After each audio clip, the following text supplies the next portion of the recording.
Olá, está no ar mais um programa Assembleia Segurança, um bate-papo sobre a segurança pública no estado de São Paulo. Sempre recebemos no estúdio montado aqui no Salão dos Espelhos, na Assembleia Legislativa, um parlamentar e especialistas no assunto a ser discutido. Um debate de interesse de todos que quer saber também o que você tem a dizer. Por isso, participe do nosso programa. Mande sua crítica, sugestão, história para o e-mail assembleiasegurança@gmail.com. Nosso assunto de hoje é o funcionamento do Hospital da Polícia Militar do Estado de São Paulo, que fica no Tremembé, zona norte da capital paulista.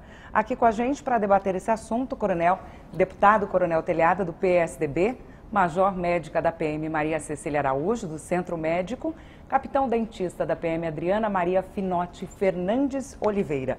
Obrigada pela participação de vocês hoje no nosso programa. Obrigado pelo convite, estamos novamente aqui. Hoje acompanhado das nossas médicas, médica e dentista da Polícia Militar, né? Que vão ter muito a dizer, né, deputado? Tem muito. Elas estão nervosas, falei, o pessoal é médico, trabalha, faz cada baita operação e fica de repente preocupado com uma novidade, mas é sempre bom a gente receber uma parte que a população desconhece da Polícia Militar. O pessoal na rua está acostumado a ver o soldado, a policial feminina na rua e desconhece que por trás de todos os policiais na rua existe todo um sistema, existe toda uma organização para cuidar desse policial. E essas duas senhoras aqui hoje, a Major Maria Cecília e a Capitão Adriana, representam uma boa parte dessa parte da clínica, da parte médica da Polícia Militar. Vamos mostrar então um pouquinho desse trabalho, deputado? Só no ano passado, o Hospital da Polícia Militar atendeu 363 praças e oficiais paulistas feridos em serviço. Foram 1.600 cirurgias e 62 mil consultas. Vamos conferir, então, um pouquinho desse trabalho.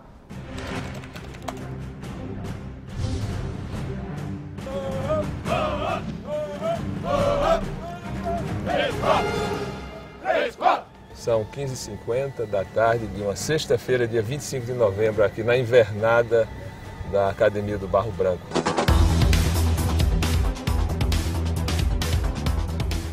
Eu já milito nessa área de medicina tática há alguns anos, sou instrutor de programas e de um ano para cá a Polícia Militar do Estado de São Paulo resolveu iniciar um núcleo do TC3. E com muita honra fui convidado, estamos aqui iniciando, já essa é a terceira edição do TC3 aqui na Polícia de São Paulo. Braço direito, 07! Já passaram pra gente que não era fácil, né? A gente não está esperando moleza, não.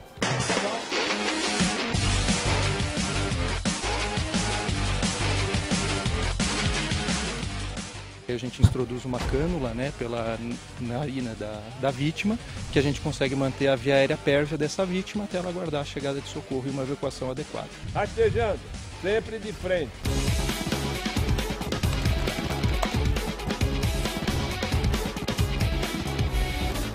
Para quem vive nas grandes cidades do Brasil, São Paulo, Rio de Janeiro, a gente tem visto que as lesões que a gente vê em São Paulo estão se aproximando muito das lesões que a gente vê no Iraque, no Afeganistão. O tipo de armamento que os bandidos estão usando está cada vez mais sofisticado, ou seja, a gente tem que estar preparado a lidar com as lesões decorrentes desse armamento. No ambiente de situação de guerra, seja um cenário urbano, ou num cenário de guerra conflagrada em ambiente militar, não há recursos médicos. Então, o próprio combatente ele terá que ter um mínimo de treinamento para socorrer a si próprio ou o seu companheiro. Lubrifica, vai rodando. Equipamento de proteção individual, então cotoveleira, joelheira, o macacão para a gente poder colocar equipamento, o torniquete, para a gente poder conseguir estancar as hemorragias, gelcos para poder fazer descompressão de pneumotórax, que é uma das causas de insuficiência respiratória sob fronte, uma cânula básica para a gente aprender a passar. Na verdade, a gente passa nos outros, nunca um passou no outro, né? Então, para a gente poder manter a via aérea aberta, material de acesso venoso, para poder pegar uma veia, pegar um soro. A gente faz os procedimentos que são prioritários para manter a vida, mas não como a gente atende no pré-hospitalar civil, né? Que a gente normalmente faz muito atendimento mais avançado no civil. E aqui é para a gente aprender a manter a vida e se proteger. Primeiro se proteger para não virar vítima também. Olha o armamento! Vamos lá, senhores! Tira o torniquete! Em caso de hemorragias, ele tem que aprender a aplicar um torniquete. Então esse curso versa sobre isso. São procedimentos simples, o protocolo é que eles façam, ou seja, não é esperar o médico chegar, porque nesse ambiente, até o médico chegar, a vítima já faleceu. A violência hoje, infelizmente, no nosso país, é uma violência, foi federalizada. Então acabou essa história de grandes centros, bolsões de violência. Hoje, qualquer policial, civil ou militar, ele está sujeito a sofrer emboscadas, ser alvejado por projetis de alta velocidade. Então, cada vez mais, as polícias, tanto civil como militar, as forças armadas, precisam desse tipo de treinamento em atendimento de urgência.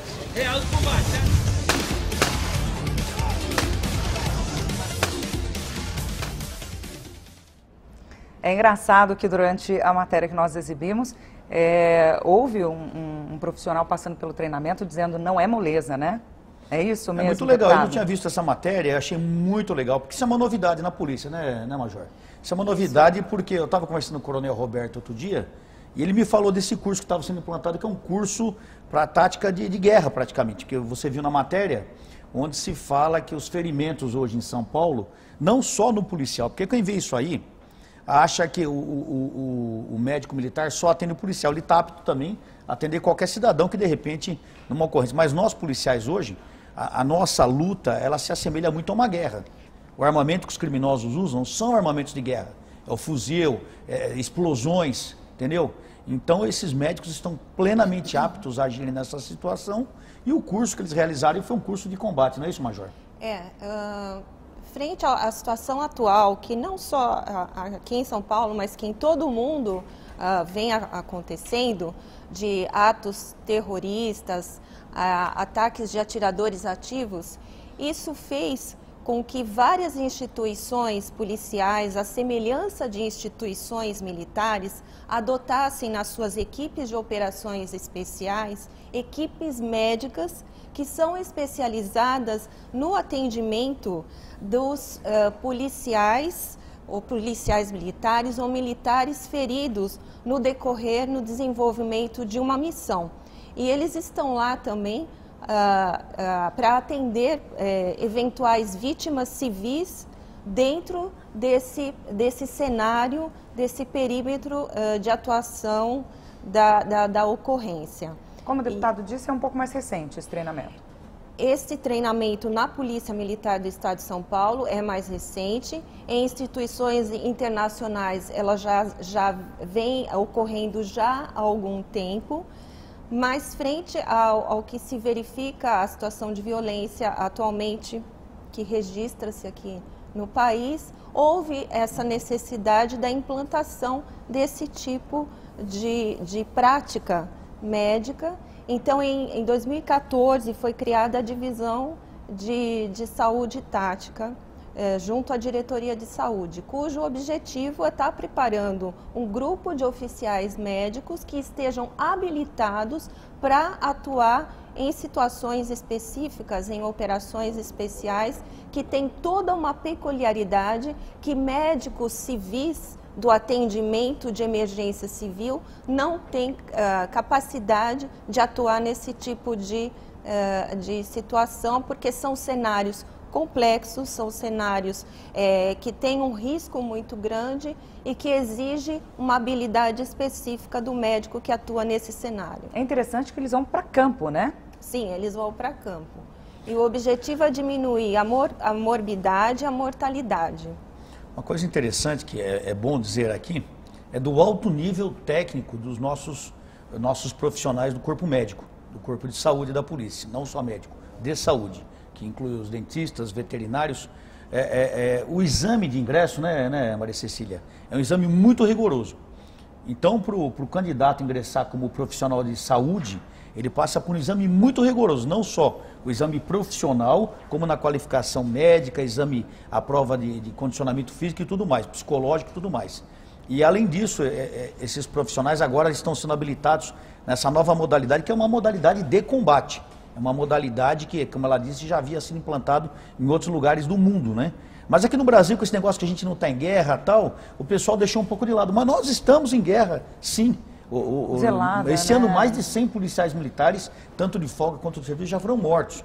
Então a realidade deles é muito dura. É a mesma realidade do patrulheiro que está na frente de combate. O médico ele vive a mesma realidade porque ele tem que tratar aquilo lá. Então a história da parte de saúde na PM é muito forte e muito técnica e muito bonita. Deputado, como que é o ingresso desses profissionais? Só para a gente aí esclarecer, é um concurso público, o senhor falou da prova, né, que eles passam por uma avaliação muito rigorosa. Eu só gostaria de acrescentar um pouquinho na pergunta anterior, que esses profissionais de medicina tática, eles podem atuar, também eles estão habilitados para atuar em situações de calamidade, em situações de desastres, então não só em operações especiais. Foi o que aconteceu lá em Franco da Rocha, não foi que teve as enchentes, lembram? Franco meses da atrás, Rocha, lembra? O pessoal médico foi tudo lá o atender. incêndio de Alemoa. Todos os nossos médicos foram Porque tem os feridos, um atendimento emergencial, né, que precisa ser feito ali na hora. Não é só o problema da tropa, é o problema dos civis envolvidos também, né? E a Polícia Militar faz todo esse apoio. Mas essa parte que você perguntou, acho até interessante para quem está assistindo a gente, saber como que é o ingresso na polícia, não só dos médicos, dos dentistas, aí elas poderiam explicar mais ou menos como que foi o ingresso delas, como a formação delas, né? É a realização de um concurso específico, no meu caso, para a área médica. Você já era médica formada? Eu já era médica formada, eu já tinha especialidade. Eu fiz faculdade na Santa Casa de São Paulo, eu fiz residência médica em oncologia clínica. Então, quando eu ingressei na Polícia Militar, isso foi em 93, eu já estava formada e com a residência completa. E a gente passa por um concurso onde tem a prova escrita e você vai passando por outras etapas, onde tem a prova de aptidão física. Eram muitos candidatos? Eram bastante, um número significativo de candidatos. Quantas vagas? Na minha época eram 35 vagas. Isso vai mudando, né? Porque aí a necessidade vai aumentando também. Edital, né? Eram 35 vagas, e aí você fez um ano de escola, não? Quanto tempo? Entre escola e estágio, 1 ano. No Barro Branco, no caso?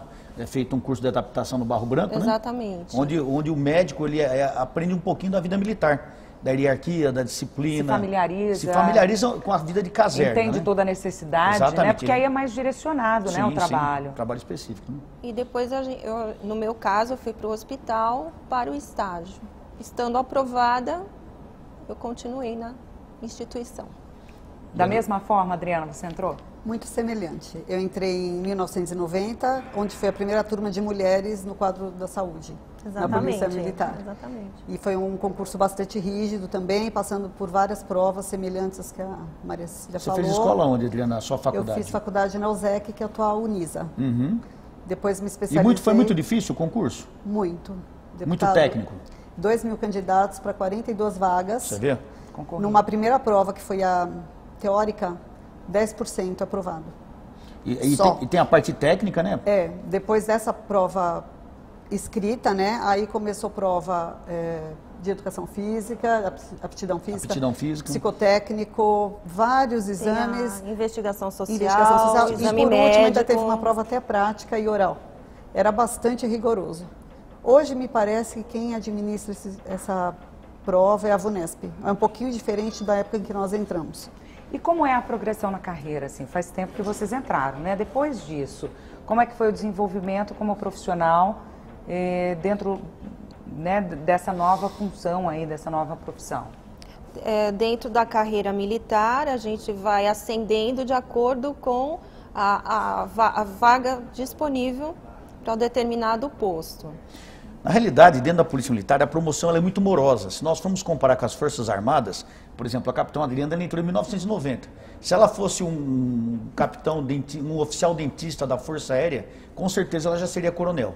Infelizmente, na Polícia Militar, as vagas são muito limitadas e demora muito a promoção, entendeu? Agora, a gente tem outras vantagens. Por exemplo, estando na Polícia de São Paulo, você dificilmente é removido, é transferido para algum lugar longe. Já nas Forças Armadas, você está servindo em São Paulo, de repente se transfere para o Amazonas. Então, todas as carreiras têm os prós e contras, né? Agora, com referência à parte de dentista, muita gente talvez pergunte assim, pô, mas para que a Polícia Militar precisa de dentista? Que privilégio é esse, né? O cara, nossa, o cara tem um dentista especial. E não é, nós sabemos que o profissional, todo profissional, ele tem que ter uma qualidade de saúde adequada. E a parte bucal é de suma importância, que não tem coisa pior do que uma dor de dente ou até uma infecção que você possa pegar através de um problema dentário, né? Então, na PM, a parte de controle de saúde é importante porque nós temos que ter o homem e a mulher prontos para o trabalho. Então, os médicos, a parte de saúde da polícia é importante por causa disso. O absenteísmo, ou seja, as pessoas que não estão trabalhando por problemas médicos, é muito inferior a qualquer outra profissão. Estou certo ou errado? O senhor está certo. Justamente por conta do atendimento, né? O absenteísmo... Todo ano nós temos que fazer o check-up médico obrigatório. Sim, existe... Você sabia disso? Nós somos obrigados. A inspeção anual, tanto no aniversário do profissional. Já é uma o militar é normatização. obrigado, porque o militar é obrigado a ter uma condição de saúde adequada. Exato. Né? Tanto na parte médica quanto na odontológica. Existe uma normatização no mês de aniversário para fazer uma inspeção anual. Como o deputado disse, tem gente que se pergunta, né? Mas para quê? Que privilégio? Vamos contar um pouquinho, então, do teu dia a dia, Adriana? Olha, desde que eu ingressei na polícia, eu estou no centro odontológico, que é um centro que é a policlínica, que lá você tem várias especialidades. Dentística, endodontia, que trata canal, prótese, implantodontia, ortodontia, cirurgia oral menor, hoje até dor orofacial e DTM, que é disfunção temporomandibular, e temos também a triagem e a emergência, que é um serviço, uma sessão que funciona 24 horas por dia, 365 dias por ano. Ou seja, é um serviço ininterrupto, porque o policial que está na rua vai atender ocorrência e pode ter problema como tem. E aí precisa de uma assistência, alguém apto ali para estar... Isso só no hospital, esse atendimento? Não tem um dentista em cada batalhão? Não, isso é no Centro Odontológico da Polícia Militar, que é uma policlínica central ali na Jorge Miranda. Lá é a principal função, nós temos assim o atendimento básico, mas temos o atendimento secundário, que é onde tem as especialidades. Nesse lugar é onde ficam as especialidades. Né? E tem também essa emergência, né? Para atender o policial que está na rua. Mas nas policlínicas também existe dentista. Existe. Agora, além desse centro que é mais voltado às especialidades, existem as unidades integradas de saúde, que são as UIs, espalhadas no estado inteiro. Capital, região metropolitana e interior. Onde você tem um médico e um dentista.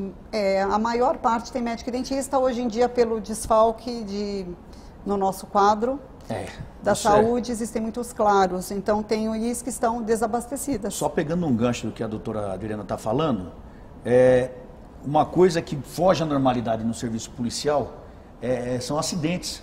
O policial militar, ele sofre muito acidentes.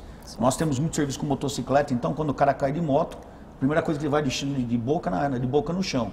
Tiro, muitos policiais são baleados na boca, e não é um ou outro, são muitos. Acidentes de viatura, pancada na boca, o cara vai... Porque a turma acha que... Todo mundo adora mostrar o coitadinho que foi espancado pela polícia, né? Mas ninguém mostra o policial espancado. Uma coisa muito interessante, as senhoras me desmentem se eu estiver falando alguma coisa, é quanto à manifestação. Todo mundo, o policial, o cidadão foi espancado pelo polícia. Mas eles não mostram 3, 4 policial de boca arrebentada, com cabeça rachada, com fratura, enfim, uma série de problemas que acontecem e é na mão desse pessoal que acaba esses policiais. Então, na parte de dentista, por exemplo, eu tenho certeza quantas bocas foram reconstituídas aí, um tiro, pancada e tudo mais. Corretíssimo, deputado. Tem muitas situações desse tipo. Muitas, existem lesões causadas por... Quando o policial vai fazer atendimento às ocorrências e vem com trauma. Existe, inclusive, soco também, né, deputado? Sim. Soco. É trauma por lesão de arma de fogo ou em problemas de torcida, acidentes de trânsito. Treinamento. E tem trauma, treinamento. E aí existe até uma equipe de cirurgia bucomaxilofacial que fica de sobreaviso para casos que tem que ser tratado nessa situação. De repente vai para o pessoal médico, para os médicos, estabiliza o quadro daquele paciente, aí aciona a parte de bucomaxilo para poder tratar especificamente da parte bucal. E aí, estabilizando o quadro, volta para o centro odontológico para implante, as especialidades multidisciplinares. Mas o policial, de qualquer forma, tem que ser colocado em ordem para voltar a rua para atividade fim de uma forma adequada. E são quantos profissionais para atender? Olha, nós do odontológico, né, nós somos em 155 oficiais dentistas e hoje nós temos 28 claros, a ausência de dentista. Isso está causando um impacto bastante grande no nosso atendimento. 28 claros são vagas abertas? Vagas abertas. Faltam 28 dentistas. E médicos mais de 80, né? Quase 80, né? Nós teríamos que ter 264 oficiais médicos, que é o que está previsto. Nós temos 78 claros. Bom, olha, Carla, eu tenho que levar isso à tribuna todo dia. Tanto eu quanto o Camilo, nós vamos à tribuna e nós já fizemos indicação ao governador, já fizemos documento, vamos na tribuna de pedir isso, mas parece que nós estamos falando com as paredes, né? Quando você fala em completar o quadro de saúde, veterinário tem um claro muito grande também. Quando você fala em completar o quadro de saúde, parece que você está pedindo privilégio. E não é. O que acontece é que talvez o cidadão não entenda é o seguinte, não é privilégio nós termos um quadro de saúde. O policial militar, me desmintam, senhoras, me desmintam, o policial militar, ele é preparado para atender a população. Quando tem um policial que cai de uma moto, por exemplo, de boca no chão e tem a boca destruída, ele precisa ser montado rapidamente, porque ele precisa voltar a trabalhar. Vamos deixar o lado sentimental, deixar o lado familiar de lado e vamos entender uma coisa. O policial é uma pessoa preparada para atender a população. Quando ele está afastado, é a população que está perdendo. O policial afastado é dinheiro do governo que está sendo jogado fora. Estou sendo bem profissional, não estou levando o lado do homem, cidadão, como em consideração, estou falando em profissional. Então, se eu tenho um homem que de repente toma um tiro na cabeça, como tem infelizmente um monte, né, Maria Cecília? Chega lá no hospital militar com um quadro terrível. Se não tiver um profissional apto para atender esse policial e equipamento de primeira qualidade, esse homem jamais vai poder ser readaptado. Então, quem perde com isso? É lógico que é o policial, é lógico que é a família, mas o Estado perde. Porque o Estado demorou um ano para formar um soldado, 3, 4 anos para formar um oficial, para depois você perder essa pessoa. Mas como nós vimos na reportagem também, foi falado aqui, vivemos uma guerra. Na guerra, acontece de um soldado ser ferido, você rapidamente atende para ele voltar de novo, né, para o combate. Exatamente. Ele tem que voltar, ele tem que reassumir o posto. Então nós estamos falando nós não estamos falando em exclusividade, nós não estamos falando em privilégio, nós estamos falando em atendimento à população. O policial em condições de saúde adequado é a população que está ganhando, não é a polícia, quem ganha é a população. E existem concursos abertos? É outro problema, né? Hoje nós temos, do último concurso, foram convocados só 7, nomeados só 7. E foi quanto tempo o último concurso? Acho que há uns 3 anos atrás. Uns 3 anos atrás? Quantas vagas? Porque já foi revalidado para 2 e falta um ano ainda. Acho que foram 90 aprovados. Então, para você ver. Para 20 vagas. Para dentistas. Há 3, 4 anos atrás, teve um concurso para 20 vagas. O governador deu nomeação só de 7, os outros estão aptos, prontos para serem chamados e não são. Me parece que tem um ano ainda de validação e para médico não se abre concurso. Passa desse prazo. E aí, como já foi revalidado uma vez, acredito que aí não há possibilidade. Aí ele é cancelado, as pessoas que foram aprovadas? Acredito que sim. Perdem o direito? Perde, tem que fazer tudo zero novamente. Quando que ele foi feito, esse concurso, doutor? Eu acho que há uns 4 anos atrás. E essas pessoas que foram aprovadas estão esperando? Estão esperando a nomeação. A nomeação. Boa vontade. E isso faz 4 anos que não acontece? 4 anos. E médico, 80 claros para 78 para claros, e não se fala em abrir concurso para médico. Como é que se vira ali na rotina com esse déficit, né? Porque se faltou e precisa, tem gente trabalhando a mais, né? Como é que vocês se viram? Milagre. Está muito complicado. Porque acaba faltando gente na parte de especialidades, que é na policlínica, assim como nas UIs para abastecer o estado inteiro. Quem perde realmente é o policial militar que está na rua. Isso gera atrasos em atendimentos, as filas aumentam, gera atrasos. Você tem então uma demora no retorno do policial à sua função, que é servir a sociedade. Tem também um gasto, de repente, para pegar esse profissional e mandar para uma outra unidade, porque aqui faltou, não tem o dentista ou não tem o profissional, não, o e aí tem esse gasto e esse desgaste também? Ao contrário, o gasto que você tem da tropa. Por exemplo, o policial que poderia ser atendido lá em Araçatuba. Exato. Lá em Araçatuba. Ele vai ser atendido, não tem dentista, não tem o médico, ele vai se deslocar para Campinas ou até São Paulo. Vai ter que vir aqui no hospital militar. Conclusão, olha o tempo que você perde do desgaste desse homem, o que você gasta em deslocamento e o que a população deixa de ter de policiamento. Então todo mundo perde. Como eu falei, não há privilégio, o que há assim, há uma melhoria para a própria população. E quando você fala isso, isso é na vida, não é no caso da PM. Ninguém pensa em médico, ninguém quer valorizar o médico. Até, eu falo médico, dentista, até precisar. Até faltar. Aí quando precisa, eles são os anjos, né? É coisa da polícia, né? Ninguém gosta de polícia, até precisar. Então, infelizmente, essa mentalidade retrógrada tem que ser mudada, entendeu? Nós temos que entender que a qualidade de vida é a primeira condição básica para você ter um profissional em condições de trabalhar. E essas senhoras aqui representam um corpo médico, um corpo dentista de primeira qualidade, que não está sendo valorizado. Por quem? Pelo governo do estado de São Paulo. Os profissionais que hoje trabalham e tentam suprir a falta de um profissional que não foi nomeado, ele acaba trabalhando demais, tem uma carga horária exaustiva? Como que acontece isso, Adriana? Acontece, de fato, isso mesmo, e eu acho que todos os oficiais do quadro de saúde estão de parabéns, porque estão dando uma colaboração assim, acima do que é possível. Em horário, em desgaste físico, porque a nossa profissão causa um desgaste bem específico na nossa atuação, e nem por isso eu gostaria de ressaltar. O nosso quadro clínico, eu posso falar pelo odontológico, dos 155 dentistas hoje, porque tem 28 claros para chegar nos 183, que seria o ideal, 98 dentistas têm algum título ou de especialista, ou de mestrado, ou de doutorado. Representa 64% dos dentistas possuem essa titulação, e que é para ser aplicada em quem? No nosso policial militar. Eu gostaria de falar um pouquinho da área médica, as escalas que os oficiais têm que fazer, elas aumentam, porque o atendimento da área médica é 24 horas, 7 dias por semana, ele não para. Então, aqueles que ficam, os remanescentes, eles acabam trabalhando mais. Então, o pessoal que está no pronto-socorro, pessoal que está na UTI, se vê obrigado a cumprir uma carga horária maior, um número de escalas maior para o preenchimento dessas vagas. Nós vamos falar mais sobre esse assunto no próximo bloco. Eu gostaria de agradecer a presença da Adriana, que não estará com a gente no próximo bloco, e vamos chamar o intervalo. Daqui a pouco a gente continua nesse assunto. Obrigada. Tá bom, doutora? Você também pode participar do nosso programa sobre segurança pública. Mande sua sugestão, história, crítica para o e-mail assembleiasegurança@gmail.com. O Assembleia Segurança vai fazer um breve intervalo. Daqui a pouquinho a gente volta.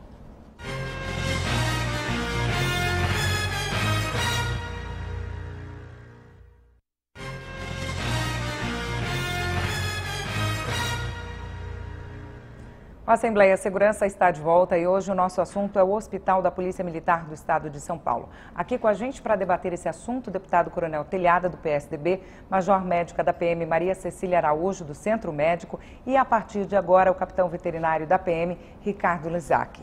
Nós estávamos falando no bloco anterior sobre o déficit de profissionais, falamos da odontologia, também no Centro Médico de uma forma geral, e gostaríamos então de ouvir o doutor Ricardo para saber se essa é uma realidade também na veterinária. Não diferente da área médica, nossa área também está sofrendo um pouco, porque nós temos um quadro previsto para 16 profissionais e hoje a gente tem apenas 6 profissionais, né? O último concurso foi há 2 anos, e onde foram aprovados 10 candidatos, né? Mas só foram nomeados 3, né? E mesmo nomeando os outros 7, ainda vamos permanecer com um pequeno déficit, né? Então, hoje o Ricardo é um cara modesto, né? O Ricardo é um cara modesto. Ele está falando que está com pouco problema. Esse São quantos animais? Eu acho que para dimensionar tudo isso, a gente tem que dizer não tem veterinário no mundo que cuide mais de animal do que esse cara. Ele fala que tem pouco problema, tem muito problema. Quantos cavalos você cuida no regimento? Na verdade, hoje no regimento nós temos 200 cavalos, né? 200. Mas no estado todo nós temos uma média de 400 animais. Tudo sob o seu cuidado? Sob os nossos cuidados, isso. E cães? Cães nós temos mais ou menos uns 300 animais, também ficam aqui no Canil Central, mas também a gente tem 23 outras unidades espalhadas no estado todo que também precisam de assistência e também sentem a falta de ter profissionais espalhados no interior, né? E como é que fica, né, com esse déficit para cuidar de tanto animal? A gente tem se desdobrado, praticamente a gente fica de sobreaviso todos os dias do ano, porque, por exemplo, uma cirurgia num cavalo ou num cachorro, a gente precisa de 3 profissionais, o anestesista, o cirurgião e o auxiliar. No nosso quadro no regimento, hoje nós estamos em 4. Um tirando férias, ficamos os 3 que precisam para operar um animal. Então, 24 horas por dia, a gente fica à disposição para, se algum animal tiver alguma intercorrência, a gente puder intervir rapidamente, né? Lembrando a parte de salário, né? Que você às vezes tem um profissional, por exemplo, como é o caso do capitão Ricardo, que é um veterinário, se ele tem uma clínica, ele consegue ter um salário razoável, porque ele atende uma população do nível bom e tal. Eles ganham como oficiais de polícia, ele ganha como um capitão normal de polícia, que é um salário medíocre, como todo policial militar. Então ele tem uma disponibilidade, não só ele, como a doutora Maria Cecília, a doutora Adriana, que esteve aqui conosco, eles têm uma disponibilidade de 24 horas, mas o salário deles não é aumentado em nada, eles não ganham hora extra.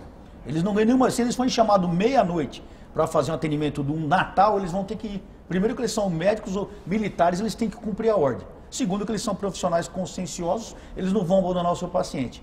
Então, fazem por amor. Fazem por amor.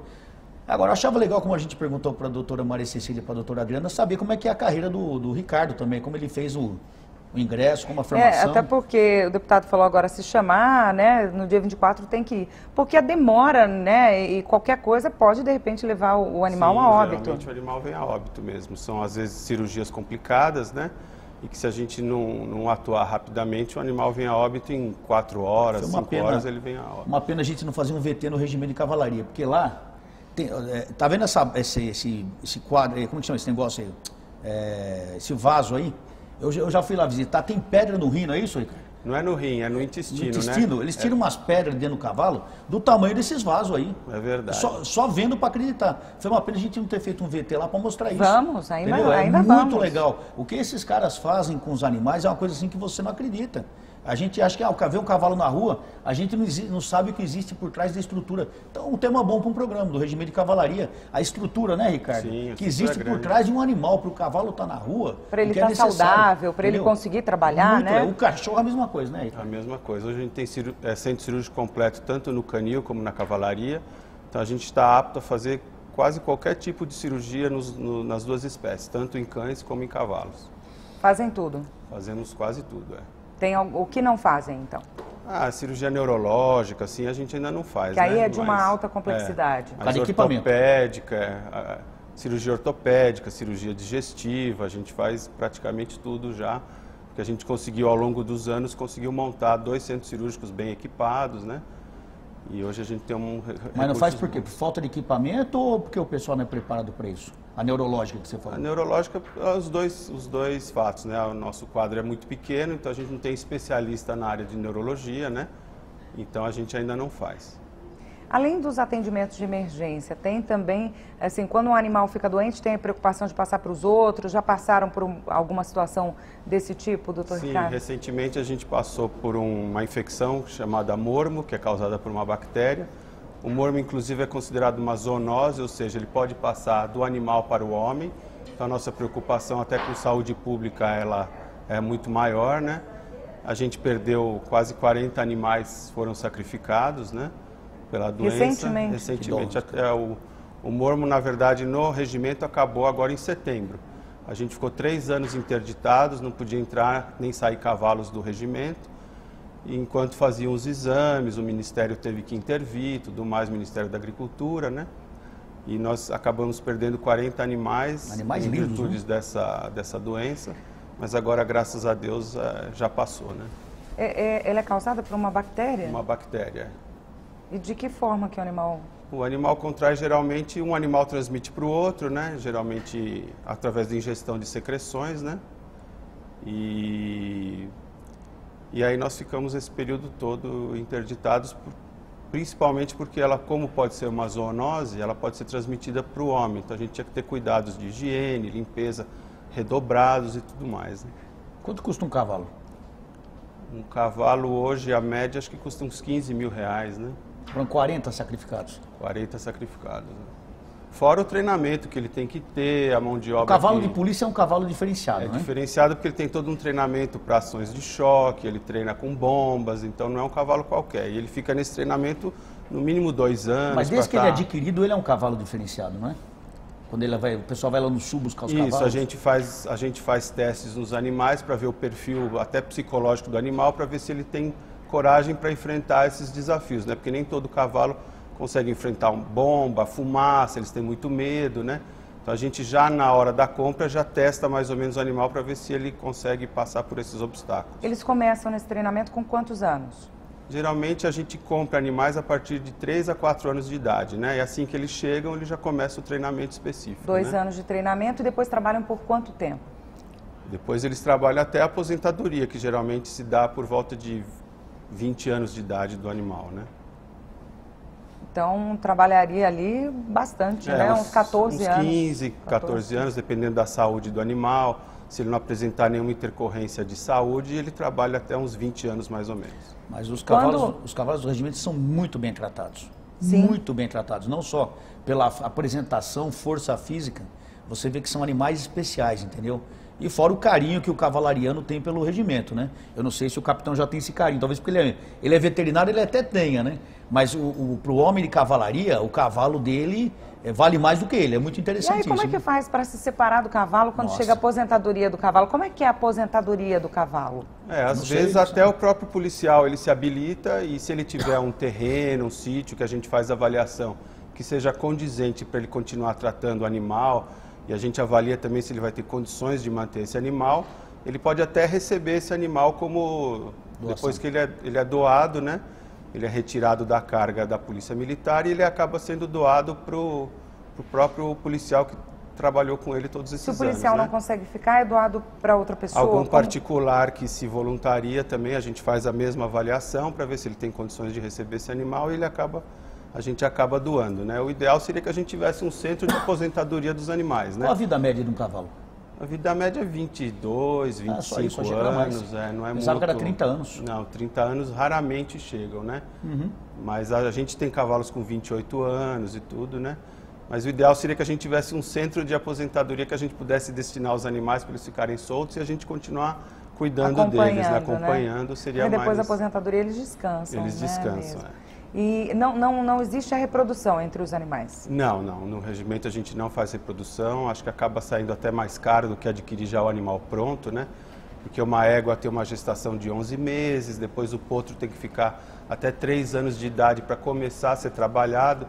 Então esse é um período de 4 anos, é muito longo para a gente ficar mantendo os animais, correndo o risco do animal se ferir durante esse tempo. Então é mais conveniente, mais barato que a gente já compre o animal pronto, né? Falamos dos cavalos, vamos falar um pouquinho dos cães? Tem uma raça? Não, a gente tem várias raças da polícia militar, tem desde pastor alemão, tem cães farejadores, tem labrador, tem rottweiler, né? E então são várias as raças que a gente tem hoje na polícia militar. E esse protocolo é o mesmo, assim, para compra, para o treinamento? Sim. Eles são comprados, só que eles são um pouco mais novos, né? O cão ele já começa um treinamento com 6 meses de idade e tal. Com 1 ano ele já está quase pronto para começar o trabalho. É um pouco diferente do cavalo, que é mais tardio, né?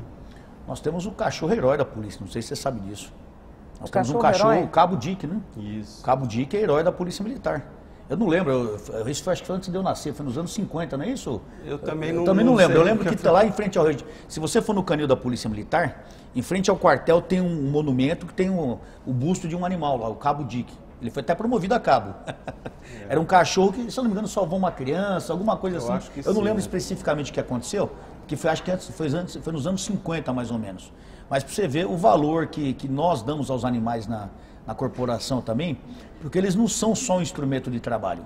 Eles são seres vivos que complementam o serviço do policial. E no regimento é muito legal que dá para fazer a junção dos 3 profissionais que estão aqui hoje. O cavalariano, ele tem muito acidente. Muito. Porque ele cai do cavalo em treinamento, ele cai do cavalo na rua. Eu já cansei de ir em ocorrência que o cavalo, no patrulhamento, às vezes o cavalo se assusta, ou às vezes o cavalo, por um motivo ou por outro, ele dispara. E teve uma situação, quando eu estava na rota, inclusive, o cavalo, eles estavam voltando com a tropa para o quartel, o cavalo disparou, não se sabe o motivo, e acabou sendo atropelado por um ônibus. Então, e o cavalariano em cima, imagina a situação, o cavalo morreu, o policial foi socorrido em estado grave, aí já vem a parte da medicina, já vem a parte da dentista da capitã Adriana, que ela até me lembrou uma parte do dentista que nós esquecemos de falar, da estética profissional, né? O policial militar, ele tem que ter uma boa apresentação, uma apresentação saudável, um sorriso Quando ele fala, ele não pode estar faltando dente. Isso para todas as profissões, sim, mas né, deputado? Conversa com as pessoas, exatamente, né? Você tem atende o público, contato né? direto. Você imagina um policial vai atender uma coisa faltando o dente, com o dente estragado, é uma coisa que não é impossível, é incompatível. Então até aí que vem a parte do profissional de odontologia, do dentista também. E o regimento de cavalaria, acho que ele une bem os 3 serviços, o médico, o dentista e o veterinário, porque acaba um se ligando ao outro ali, né? Eu gostaria de acrescentar que o serviço do regimento, ele tem uma ação social também, que é muito verdade, importante, muito bem lembrado. que é a ecoterapia, Muito bem lembrado. que é aberto ao público em geral. E são pessoas que têm necessidade, problemas neurológicos, que necessitam de um tratamento visando mais o equilíbrio, e isso é feito com cavalos, e eles colocam à disposição alguns dias da semana. Existe uma parceria, então, com associações para que esse trabalho seja realizado. Exatamente. E é super procurado esse serviço. Procurado. Muito. Tem até existe uma fila, né? de espera, é muito grande a fila. Porque ele tem um resultado muito positivo. Ele dá condições, principalmente às crianças, de começarem a interagir, não é isso? Então é muito procurado, é uma fila muito grande. E só não é ampliado justamente por falta de profissionais, por falta até de equipamentos e por tempo, né? Então, para você ver a necessidade como... As associações se inscrevem, aí é feita uma parceria, esse agendamento, alguns dias da semana. E são feitos por policiais militares. Eles que fazem a aplicação, né? Sim. A aplicação da ecoterapia. Tem vários voluntários, psicólogos, fisioterapeutas, médicos, então eles avaliam o paciente, vê se ele se encaixa no perfil do que a ecoterapia pode trazer de benefício para o paciente, e acabam selecionando aqueles que vão se beneficiar com aquilo, e eles fazem lá um tempo. Dá para você ter uma ideia de quantos atendimentos no estado todo? Eu não sei, mas eu sei que é muito grande, a procura é muito grande. A gente tem no regimento, a gente tem em alguns locais do interior, acho que como Bauru também tem ecoterapia, entre outros, né? Mas eu sei que a procura, ela nunca... o número de vagas que a gente tem sempre é insuficiente para o número para a demanda, né? É um trabalho bem bacana, né? É o Tenente Silas que ainda está lá? Isso, o Tenente Silas, eu tinha muito contato. Capitão agora, Capitão Silas, ele é um especialista no assunto e coitado, que ele é procurado, que ele é requisitado, porque muitas famílias que têm esse problema, infelizmente, em casa, numa criança especial, eles recorrem a esse serviço. Então é mais um atendimento que a polícia faz, mais um serviço que a polícia faz, que a população desconhece, né? Como a gente fala sempre, a gente é muito criticado. Tudo bem, a gente é vidraça, a gente sabe disso. O vidraça, infelizmente, vai levar pedrada mesmo. Mas essa vidraça, que é a Polícia Militar, ela faz um serviço de qualidade, de primeira qualidade, e não é valorizado, né? Maria Cecília, o doutor Ricardo falou sobre esse preparo dos animais, né? Se eles têm condições psicológicas para estarem ali, enfim, né, para trabalhar. Tem também um atendimento psicológico para os profissionais, né? Porque estão muito na linha de frente, situação de estresse todos os dias. Tem também esse trabalho, né? Sim, tem. Tem também o serviço de saúde mental da Polícia Militar, composto por psicólogos, que também fazem as avaliações que forem necessárias e os acompanhamentos. O policial militar, ele é um servidor público que está sujeito a uma série de riscos e agravos à sua saúde. Vive situações de extremo estresse, então a ocorrência de alterações do ponto de vista psicológico, ela é relativamente frequente e necessita realmente de um suporte. Infelizmente, nós temos um quadro, aí um serviço de psicologia que atende esses policiais. Eles podem procurar esse serviço por conta própria, se sentirem necessidade, ou podem ser encaminhados por um médico da área, da nossa área, do nosso quadro, ou até mesmo pelo seu comandante, se achar que é necessário. Que, aliás, tem surtido um efeito muito bom, né? Que nós tínhamos, infelizmente, muitos anos atrás, a senhora sabe disso, nós tínhamos muito caso de suicídio na polícia. Ainda ocorre às vezes, mas eu acho que esse número caiu muito com relação ao que acontecia no passado. A gente hoje ouve falar bem menos disso. E eu acho que isso é resultado de um tratamento adequado de saúde mental também, que é feito pela Polícia Militar. Sim. Esse trabalho oferecido é composto por psicólogos e psiquiatras? Sim, exatamente. Uma outra coisa legal de falar, que a senhora poderia falar, é o CRPM, né? Que o pessoal não conhece, né?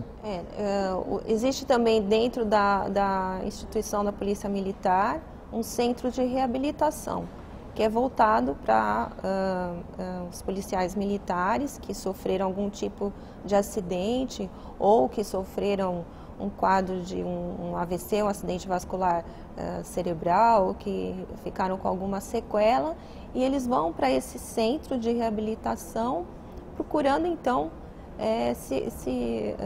recuperar, né, os seus movimentos e quem sabe até a capacidade de voltar ao trabalho. Para esse centro de reabilitação vão também os profissionais que são baleados em serviço, alguma coisa, e tem um afastamento, uma dificuldade, tem que voltar a andar, reaprender algum movimento? Também vão para esse centro? Isso, exatamente. Eles são encaminhados para lá. Esse centro funciona dentro do Hospital Militar.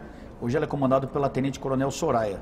E faz um trabalho de excelência também, um trabalho de primeiro mundo, onde, a doutora falou, não só a parte de AVC, enfim, qualquer sequela que fique, ele é reabilitado. Eu mesmo passei, na época não havia o centro de reabilitação, mas eu fiz toda a minha reabilitação dentro do Hospital Militar, quando eu fui baleado em 95. Eu tive que fazer um trabalho junto à mão. E foi feito, e digo, se não fosse a Polícia Militar, o trabalho forte na época do Dr. Guilherme, nem sei se ainda está lá. Guilherme Era Capitão Guilherme. Isso, ele fez um trabalho, eu tomei um tiro na mão e perdi o movimento desses 2 dedos.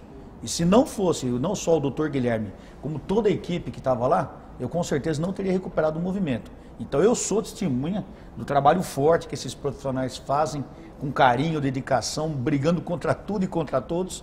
E a gente sabe que é um trabalho assim de primeiro mundo, um trabalho de qualidade. Tem capacidade para atender qualquer tipo de trauma? Uma pessoa que levou tiro de fuzil, que está numa situação complicadíssima, tem capacidade também? Normalmente esses pacientes que têm um ferimento por arma de fogo, eles são atendidos no hospital, são levados, conduzidos ao hospital mais próximo do local da ocorrência.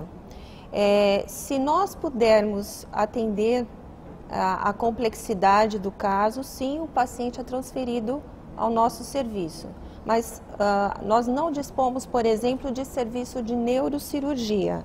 Então, nesse caso, o adequado é que o paciente fique no serviço da rede hospitalar, da rede pública, que conte com essa área de atendimento. Hoje está sendo feito um trabalho, não sei se a senhora sabe, um convênio com o Exército nesse aspecto, porque o Exército tem neurocirurgiões muito fortes, muito bons, né? Então está sendo feito um trabalho do possível atendimento de policiais militares no Hospital Geral do Exército, justamente na parte de neurocirurgia, onde eles têm vários especialistas nisso, né? Uma parceria, eles têm condições de atender, de abraçar. Por causa da especialidade, né? Maravilha. Nós falamos da aposentadoria dos cavalos, dos cachorros é igual? Os cachorros é aos 8 anos, é mais precoce, porque o cachorro ele tem uma média de vida também menor. Geralmente um pastor alemão vive 12 anos, mais ou menos, né? Então aos 8 anos de idade, ele obrigatoriamente ele é reformado, ele vai para sua aposentadoria e geralmente o policial que trabalhou com ele, que adestrou o animal, como é um animal de pequeno porte, ele acaba levando para a sua própria casa, né? E a aposentadoria dos profissionais? Eu queria entrar nela. Tem também um centro, um atendimento aos aposentados, aos idosos no hospital ou no anexo? Sim, nós temos uma casa que funciona como uma residência denominada Senace. E ela está aberta para os veteranos que por alguma dificuldade não conseguem... com asilo, não consegue uma moradia, não tem familiares. Então existe essa casa que funciona dentro do complexo e que abriga esses veteranos. Mas o policial militar, quando ele é aposentado, ele continua policial militar. Tá? Eu sou coronel da reserva, estou aposentado há 5 anos, mas sou policial militar com todos os direitos e garantias. Por exemplo, se eu tiver qualquer problema de saúde, eu vou ao hospital militar e serei atendido como qualquer homem que seja da ativa ou não há separação. Então, mesmo quem está aposentado, ele é atendido no hospital. É atendido no centro odontológico, da mesma maneira que o profissional da ativa. Ele fica, o profissional aposentado fica ali pertinho, né, coronel? Isso é bom? Ficar junto ali? É ótimo, né? Porque você não só tem profissionais competentes para cuidar da sua saúde, como falam a mesma linguagem, tem a mesma formação. Então, há um entendimento muito bom com esses profissionais e a gente sempre se sente em casa, o que é muito bom, né? A gente falou um pouquinho do déficit e eu gostaria de abordar a questão de concurso. A Adriana nos disse que existe um concurso em que esses aprovados só não foram nomeados. Existe algum concurso na veterinária ou mesmo não é? Como que está essa situação? Na veterinária, o último concurso foi há 2 anos atrás, onde foram aprovados 10. Né? Desses 10, 3 já foram nomeados, estão restando os outros 7. Provavelmente a gente vai tentar a prorrogação desse prazo por mais 2 anos, que é previsto, né? Mas não há nenhum outro concurso aberto, né? Então nós estamos aguardando a nomeação desses 7 profissionais. Já está um passo antes. Como eu lhe disse, né? Eu tenho cobrado já desde o começo do ano, a pedido do Coronel Roberto, que é o diretor de saúde da polícia, nós temos cobrado ao governador a nomeação desses veterinários e dentistas. E temos cobrado um curso para o médico. Só que parece que eu estou falando com uma parede, né? Eu vou ter essa semana uma reunião com o governador e vou cobrar novamente não só essas nomeações para dentista e veterinário, como a abertura de um concurso para médico. Então, cobrando a gente está. Agora, é necessário que o governo do estado de São Paulo se sensibilize da necessidade de complementarmos esse quadro, porque esses profissionais estão excedendo os seus horários de serviço, eles são obrigados, inclusive, a se qualificarem na hora de folga, então não basta eles terem que trabalhar além do horário, como eles são obrigados a se qualificarem, fazerem curso fora. Então, esse pessoal não tem folga. Deputado, e como é que está a questão do recurso? Né? O orçamento está em votação. Olha, é que eu falei, está tudo muito difícil esse ano por causa da crise no país, está tudo muito difícil. Então, o orçamento está muito apertado. Na parte de recursos, eu me desminto, eu creio que está até adequado, eu não acho que está muito aquém do desejado. Eu estou certo ou estou errado? Recursos saúde. Equipamento, saúde, essas coisas. Não, nós estamos precisando fazer uma reforma no hospital militar. Com uma boa gestão, tem sido adequado. Nós vamos fazer reformas no hospital, no próprio centro odontológico, são necessárias reformas da instalação.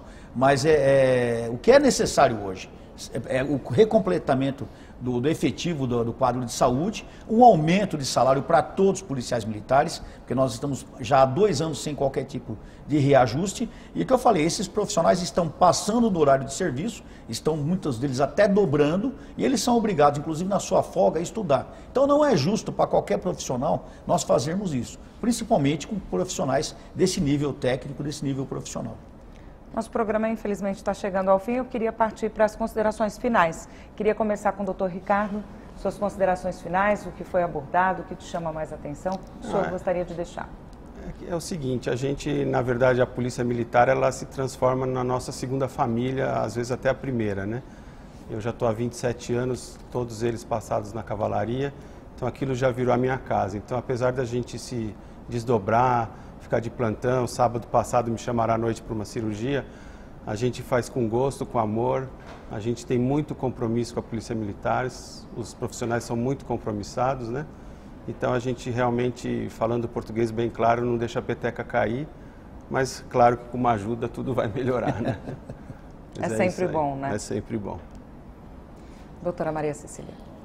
O que eu gostaria de dizer é que muitas instituições já perceberam que a assistência médica, inclusive é colocado por alguns autores, que é o insumo mais importante para suas organizações. É isso que vai trazer uma boa assistência médica para o seu funcionário, vai gerar um benefício direto para a sua instituição.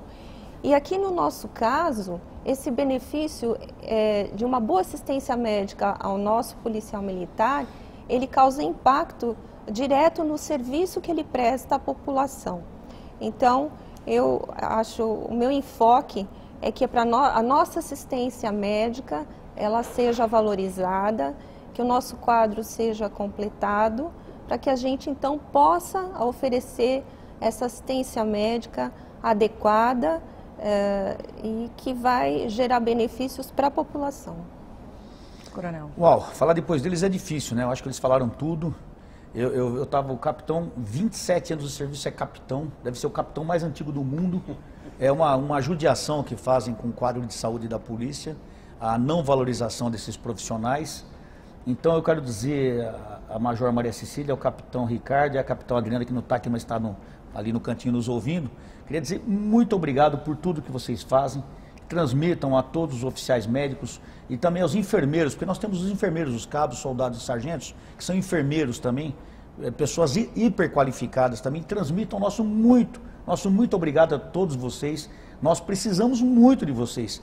E a gente sabe, nós vivos, sabemos que saúde é tudo. Então, por que não valorizar esses profissionais? Senhor governador, pelo amor de Deus, olha a Polícia Militar, abra concurso para os médicos e, por favor, dê posse para os nossos dentistas e veterinários. Mais uma vez, eu lhe peço isso publicamente. Muito obrigado. Nosso programa chegou ao fim. Aqui no Salão dos Espelhos da Assembleia Legislativa, onde estamos, contamos com algumas esculturas e quadros do acervo da Assembleia. Tudo que está aqui, muito mais, está disponível para visitação. O horário é das 8 da manhã às 8 horas da noite. E não se esqueça que você também pode participar do nosso programa. Mande seu e-mail, sua sugestão, crítica para assembleiasegurança@gmail.com, contando a sua história. Muito obrigada pela participação de todos vocês aqui hoje no programa e também da Adriana, que participou com a gente no primeiro bloco. Obrigada também pela audiência de você que está aí em casa. Até o próximo programa.